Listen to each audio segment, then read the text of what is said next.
Tiburon Studios in Orlando. This is the NFL on EA Sports, and this is Madden Ultimate Team. Up next, we've got what should be a great matchup between the Philadelphia Eagles and the Los Angeles Rams.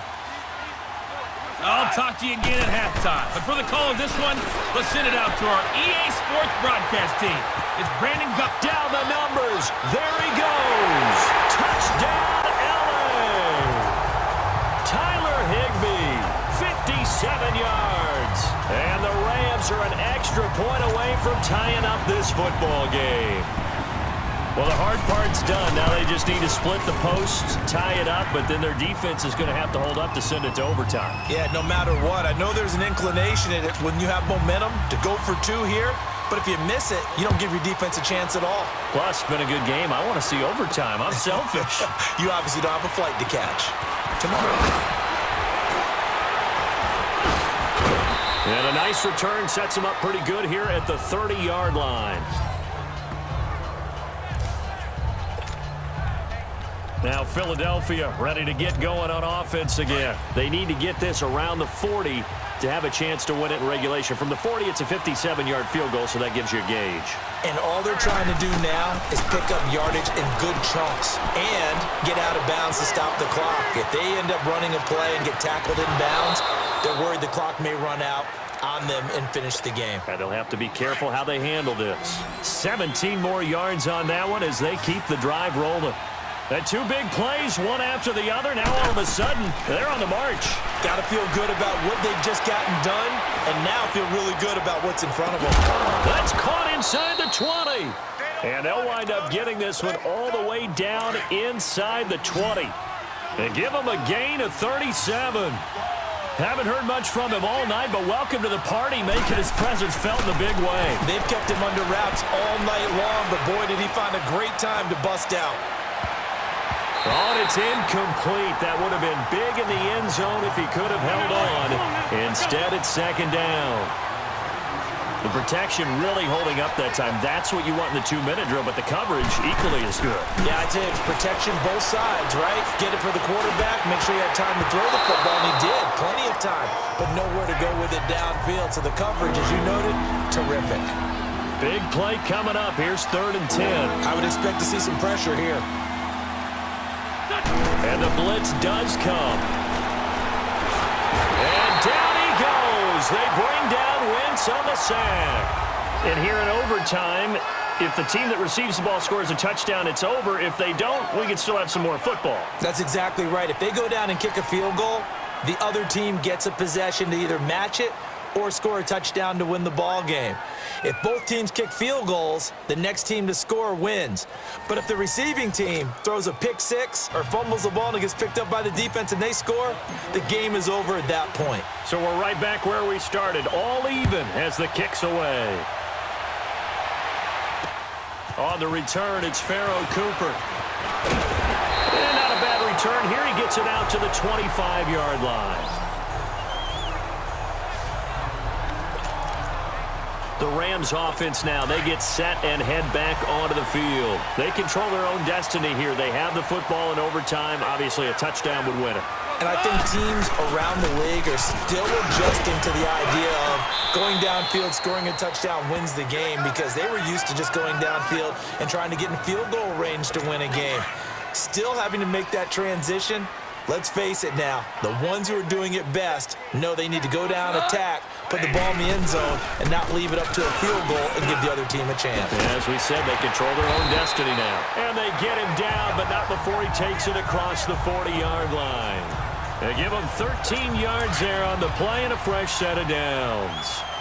It's really come into vogue to talk about the different gaps that the defense tries to attack in an offensive line. And most of the time we're talking about blitzes. How many times have you heard double A-gap blitz? Well, where is the A-gap? It's the space between the center and the guards, either side. So when you're having a double A-gap blitz, it's two guys coming through that gap. In this situation, though, that A-gap wasn't open for the defense to exploit. The offensive line took care of it, protected it, and moved the defensive guys out of the way to allow for that nice run.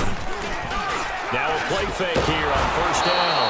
Blitz coming, and down he goes. Ricky Jean-Francois in.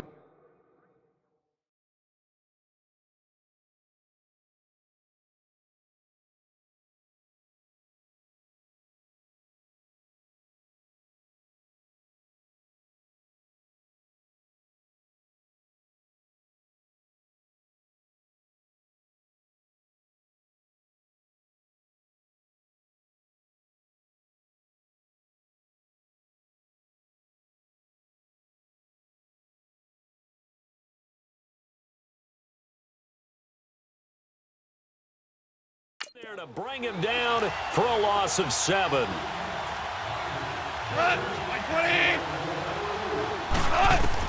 On second down, here's Goff. He'll get this complete to Cooper Kupp. And they'll wind up getting this one all the way down inside the 20. A really nice gain of 25 yards.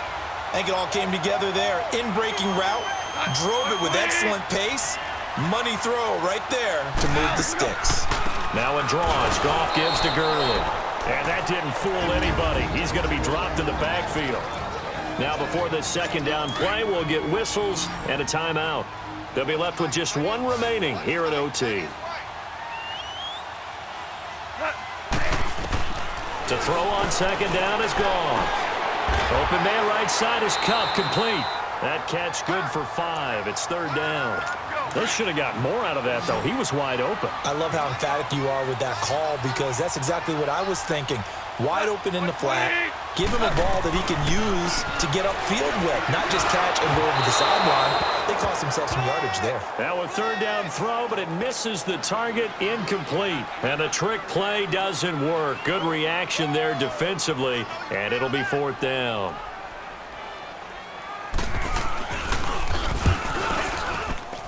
And Zerline's kick is good. And that will break our tie and give them a 3-point lead. Now remember, this one is not over, but with the time running short here in this overtime, that could very well be the game winner.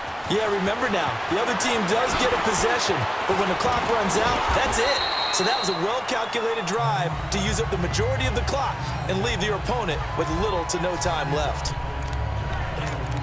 Philadelphia getting set to take the field. They're set for their first drive here in overtime, and this is where the crowd can really become a factor. They've had to battle it all day, but I know what you're saying. In overtime, that gets... And a big loss here as he's taken down. Mark Barron bringing the pressure again, and that is his 3rd sack here tonight.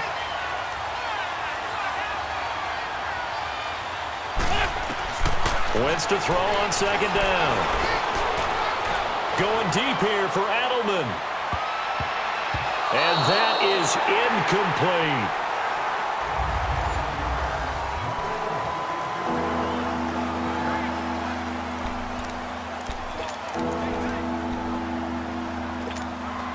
The Eagles on third down. They've hit on 6 of their 8 tries. Very good. This will be 3rd and a mile. From the gun, it's Wentz.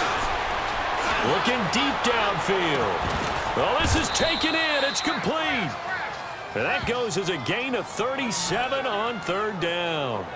They wanted to avoid the dreaded 4th down and having to get a conversion or it being the final play. They picked it up, though, on 3rd. I love how you described that because we've been in those situations and seen it. If you get to 4th down, especially in overtime, things get a little shakier, don't they?